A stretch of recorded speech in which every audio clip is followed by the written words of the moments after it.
पाठ 1। भाषा, बोली, लिपि और व्याकरण। Language, dialect, script and grammar. पुराने समय में लोगों को भाषा का ज्ञान नहीं था। वह अपने मन के भावों और विचारों को इशारों या संकेतों की सहायता से समझते व दूसरों को समझाया करते थे। वे सभी पशुओं की तरह आवाजें निकालते थे, जिनका कोई अर्थ नहीं होता था। धीरे धीरे उनके मुख से निकली हुई ध्वनियां निश्चित वस्तुओं और क्रियाओं में प्रयोग होने लगी। आज के समय में वही ध्वनियां भाषा में प्रयोग होती हैं। इसी के साथ उन्होंने किसी विशेष संदेश में विचार या घटना को स्पष्ट करने के लिए पत्थरों और चट्टानों पर कुछ संकेत चित्र भी बनाए। समय के साथ उनकी ध्वनियां मान्य हुई। इस प्रकार भाषाओं का निर्माण हुआ। आज आधुनिक काल में कुल 6500 भाषाएं बोली जाती हैं। हम अपने माता पिता तथा परिवार के अन्य सदस्यों से कुछ कहकर अपने भाव प्रकट करते हैं और उनकी बात सुनकर उनके भाव समझते हैं। जब हम बाहर होते हैं तो फोन द्वारा बोलकर या संदेश लिखकर अपने भाव प्रकट करते हैं और फोन सुनकर या संदेश पढ़कर दूसरों के भाव समझते हैं।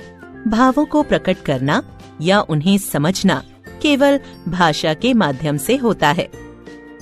भाषा वह साधन है जिसके द्वारा मनुष्य बोलकर, सुनकर, लिखकर व पढ़कर अपने मन के भावों या विचारों का आदान प्रदान करता है। दूसरे शब्दों में, जिसके द्वारा हम अपने भावों को लिखित तथा मौखिक रूप से दूसरों को समझा सके और दूसरों के भावों को समझ सके, उसे भाषा कहते हैं। भाषा के रूप। भाषा के 2 रूप हैं, 1 मौखिक, 2 लिखित। 1 मौखिक भाषा, ओरल लैंग्वेज। जब हम बोलकर अपने भाव प्रकट करते हैं और सुनकर दूसरों के भाव जानते हैं तो उसे मौखिक भाषा कहते हैं।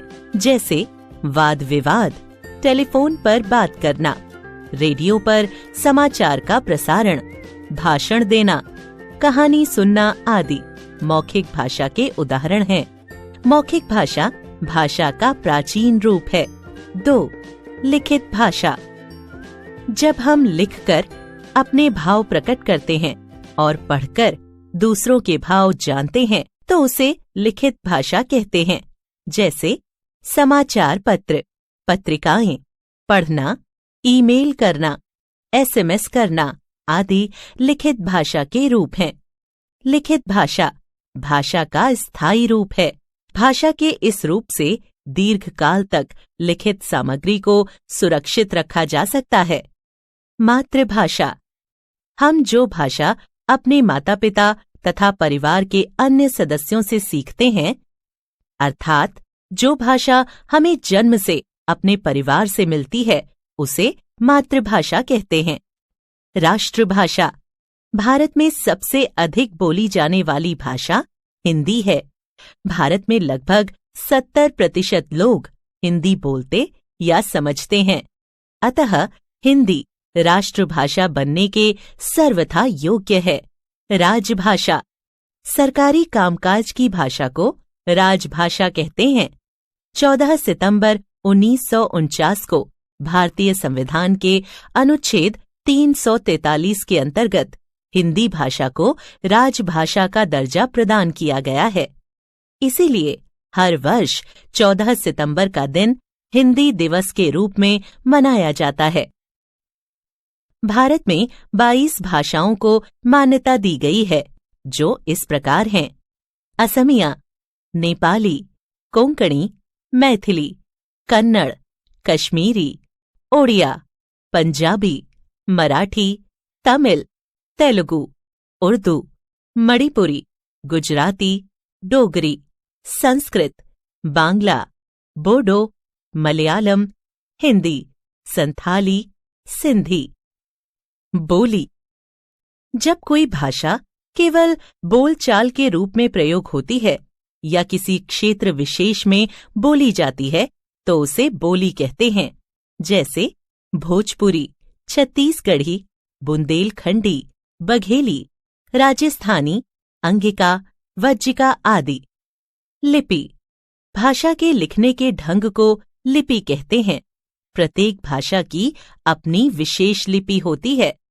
हिंदी भाषा की लिपि देवनागरी है। इसके अलावा संस्कृत, मराठी, नेपाली आदि भाषाओं की लिपि भी देवनागरी है। भाषा लिपि का नाम हिंदी, संस्कृत, मराठी, नेपाली, देवनागरी, अंग्रेजी, रोमन, पंजाबी, गुरुमुखी, उर्दू, फारसी, बांग्ला, बांग्ला। व्याकरण हमारे बोलने, लिखने और पढ़ने में जो भाषा प्रयुक्त होती है वह शुद्ध है या नहीं, यह व्याकरण से ज्ञात होता है। व्याकरण हमें भाषा को शुद्ध रूप से लिखना, पढ़ना और बोलना सिखाता है। जैसे उपर्युक्त वाक्यों में अशुद्धियों का बोध हमें व्याकरण से हुआ। हर भाषा को बोलने व लिखने के लिए निर्धारित नियम होते हैं, जिनके पालन करने से ही भाषा शुद्ध बोली व लिखी जाती है। खा रामू खाना रहा, अशुद्ध। रामू खाना खा रहा है, शुद्ध। मोर नाच रही है, अशुद्ध। मोर नाच रहा है, शुद्ध। आपने जाना, भाषा के माध्यम से हम अपने विचारों का आदान प्रदान करते हैं। भाषा के दो रूप हैं, मौखिक और लिखित। जो भाषा हम अपने माता व परिवारजनों से सीखते हैं वह मातृभाषा कहलाती है। हिंदी भाषा हमारे देश की राजभाषा है।